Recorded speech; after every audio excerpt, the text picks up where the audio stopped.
Ben McKee, West Rucker, Go Vols 24/7 here with our full court press inside of the Spectrum Center, where Tennessee just beat down St. Peter's 83-49 in the opening round of the NCAA Tournament. No Kentucky Magic under John Calipari here in Charlotte in the Queen City on this evening. It was very quiet and ho-hum for Tennessee, which in the NCAA Tournament, you take that when you can get it. Oh yeah, I mean there was the matchups in this game were not even close. And going into this game, you looked at it kind of on paper and you thought St. Mary's offense against Tennessee's defense might be the most lopsided matchup anywhere in this tournament. And it just, you want to get out there, you want to make your shots early, you want to get up, you want to be physical, and then just kind of let it roll downhill from there.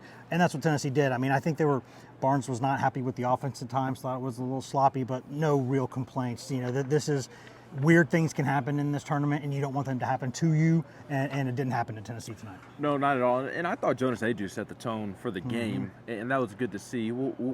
I think Tennessee would love to see him be that assertive and have that aggressive mindset against somebody like Texas coming up. Not to say that Jonas hasn't done it all season, but there have been games like Mississippi State last time out to where they would have liked to have seen him be more aggressive. But he was certainly aggressive tonight. Scores Tennessee's first 7 of 10 points.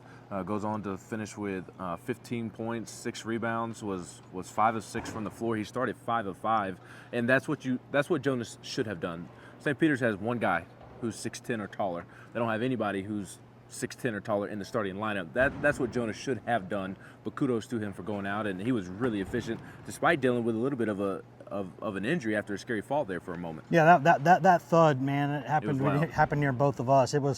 It kind of sent shivers up the spine a little bit because you never want to see something like that happen, and you could hear it. It was very noticeable. But no, that was Jonas Aidoo. When you look at certain matchups, if the opposing team does not have an imposing big man, then Jonas Aidoo is usually going to eat. Now, he's not maybe always going to be as aggressive as he was tonight, and you love to see that when it happens, but that's setting a tone. That's saying, listen, I'm bigger than you. You can't do anything about this. Give me the ball. I'm dunking it. You can foul me. I'll still make it.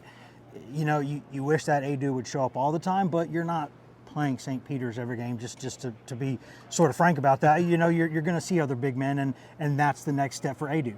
Will he do that against other opponents? Because he absolutely has the game to do it. It's just right here. If he does it right here, then it's going to translate. Absolutely, and I thought Tobe was really locked in mentally as well. Tobe was terrific. I mean, he did not miss especially after what happened in Nashville with him. Yes, he did not miss a shot in the first half. Was 3 of 3 from the floor, 2 of 2 from the free throw line. He did deal with an injury as well, a right leg injury, and he was questionable to return coming out of the locker room at halftime, but ended up playing 3 minutes there in the second half. But I thought Tobe was dominant, and really Tennessee's front court as a whole ate tonight, as they should have, against that lack of size. I mean, J.P. Estrella comes in and looked really good as well.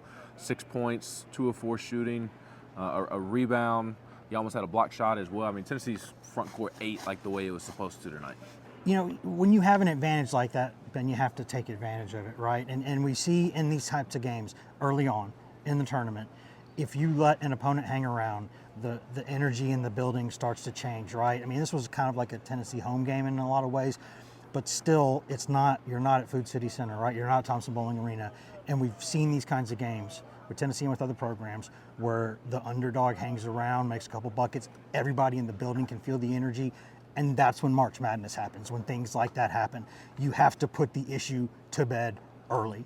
And Bashir Mason, after the game, said that his goal for St. Peter's was basically to go make it bang-bang for the first couple media timeouts and kind of get the crowd turned a little bit and kind of give his team energy. And he said it became very quickly, very early, that it wasn't going to happen. And then he was, in the first half, he was joking with the officials, can you just keep the clock running? Like, he just knew, my guys, I love my guys, but they can't do anything about this. And Latrell Reed, who, by the way, apologized for getting himself ejected from the game. He was not asked about it and just came out and said, listen, I'm sorry. I'm a competitive person. That got the best of me. That's not who I am. I'm sorry. I thought that was a really big thing of him to go out there and say. But Reed said that looking at Tennessee was like, looking at yourself, but 3 or 4 inches taller. And that was just the problem. Like, St. Peter's has that grit, that toughness.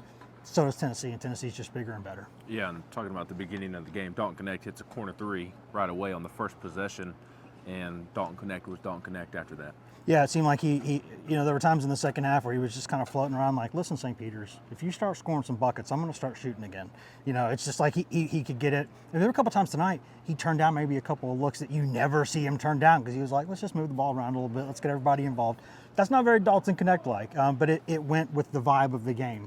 It was just kind of keep the thing moving, keep the line moving, get the young kids in there, get some reps, everybody stay healthy, and let's go play Texas. Yeah, and two quick other things. Zakai Ziegler, he was masterful, 11 points, 10 rebounds, or 10 assists, I'm sorry. Almost a triple-double. I mean, he was that good tonight. He flirted with a triple-double while having a double-double. He was terrific. And then Santiago Vescovi gets off to a slow start, not his best half of basketball there in the first half, but makes 2 threes there in the second half. And who knows, maybe that sparks him and gets him going into this big matchup against Texas. Absolutely. That was step one. Now step two is get Josiah Jordan-James back. Yeah. If you can get one of the two back looking like themselves a little bit, you'll take that. But like you really like to have both of them. And James just still was not really interested in playing offense tonight. And Vescovi early on looked like, I thought he may have got fouled on his first 3 attempt, but they didn't call it, and it was kind of an ugly miss. And after that, you wonder what's going to happen now. Is he going to keep shooting, or is he? But he did. He took the shots, and they were there. And there was a guy sitting behind me in the stands who, throughout the game, was letting Vescovi know every time he didn't shoot. And Vescovi was well aware and may or may not have said something to if that's what it takes, good. Then yell at him because he needs to shoot. But the weird part was when Santi responded. It was when Santi was 2 of 3 and had just made 2 threes in a row. Yeah, I mean, it's whatever it takes. I mean, Tennessee's tried everything, right? Like maybe the crowd needs to get involved too. I don't know. I mean, just, because those guys, because people are starting to back off Vescovi a little bit at times. And they didn't do that early in the season. They were still smothering him everywhere he went. But now people started to back off just a little bit. And he is almost a 40% career three-point shooter with 360 makes or something in his career. He can shoot it. And if he will give you a couple threes a game, the math changes for this team in a very, very, very big way. Getting 15 from James and Vescovi would make all the difference for Tennessee. And if you take Vescovi, James, and Gainey and you get to 20, that's good for Tennessee. It absolutely is. We've got plenty of coverage of Tennessee's first round win over St. Peter's in the NCAA Tournament up at the site at GoVols247.com. We don't yet know a tip time for Tennessee and Texas. That game is going to have a storyline or two, and we'll be back in the Spectrum. Hey, did you know Rick Barnes used to coach at Texas? Did you know that? I think I knew that. Maybe I forgot it. I don't know. It's after midnight, and we've got a lot of work to do. But we'll be back in here later today, actually, for interviews and press conferences, and we'll have plenty of time to break down that matchup. In the meantime, there's plenty of coverage of Tennessee's win over St. Peter's up at the site at GoVols247.com. He is Wes Rucker. I'm Ben McKee. See, I need sleep.